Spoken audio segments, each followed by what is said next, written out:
The little hospital at Nepi flourished under the enthusiastic action of the Concertini. They had made their institute not only totally acceptable to them, but also to other people and to the civic authorities themselves.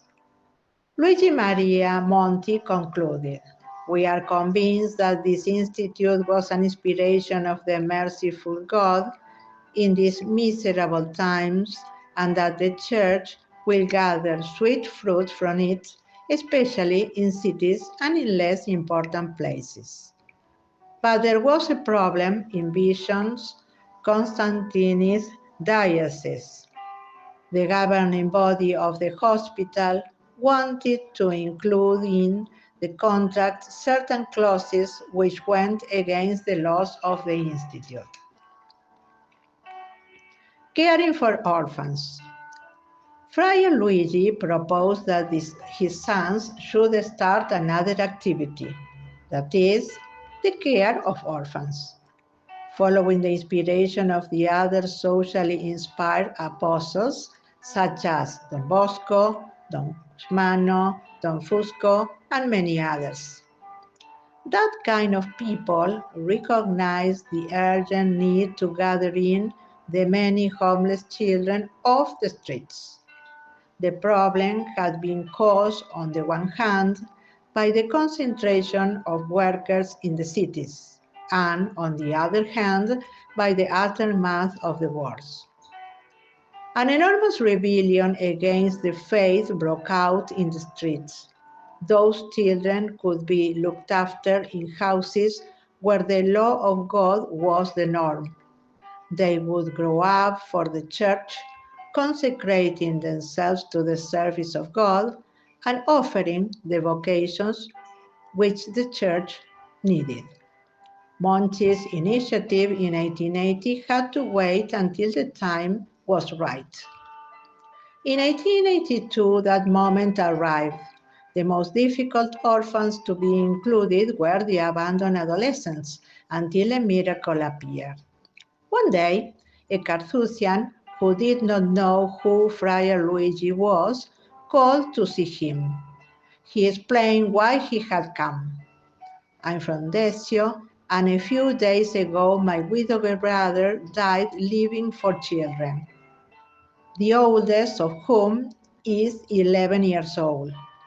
Nobody wants to know about them, which is a great suffering for me, as I, being a monk, cannot look after them. I made a novena to Our Lady and Pius IX, asking them to look after these poor orphans, and when I had finished, I heard this inspiration. Go to the Santo Spirito, to the superior of the Concertini, and he will look after them and save them. At the moment, I cannot do it, because I haven't got a suitable house for them." The monk answered, "I know nothing. Our Lady and Pius IX told me to come to you and that you will sort it out, so you will have to save my nephews." Those words convinced Monti of the genuineness of the monk, and although he had nowhere to put them, he offered to take the eldest child immediately, saying that he would accept the others if his friars were in agreement. In fact, on the 19th of April of 1882, the first orphan, John Sant'Ambrogio, came to live at Piazza Mastai. In August of the same year, he was joined by another brother, and Friar Luigi took the two of them personally under his wings. Monti, with his great charity, slowly dissolved the objections and helped the friars to accept new sacrifices, preparing them to equip another house with its own staff to accommodate the orphans in a modern environment. Like Saint Vincent de Paul and Saint John Bosco, he realized the importance of work for the formation of a family as well as for the moral education of the worker himself. he sent brother Dionysius Mandeli to do the same. He went there dressed as a layperson so he could study free from the derision with which those wearing the religious habits were treated in those times. When they discovered that Mandeli was a friar, he could no longer attend the college.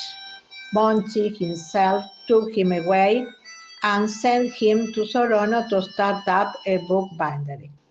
On the 8th of December of 1885, in honor and at the service of the Immaculate Conception, the first orphan was clothed in the habit of the Cosentini, and 2 years later his brother did the same.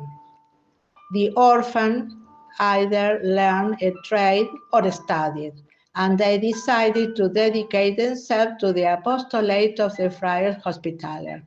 Of course, Monti hoped that most of them would stay in his family, for he felt that they were his children all their lives. Thus, the orphanage was the seminary where the number of religious can grow and be fed.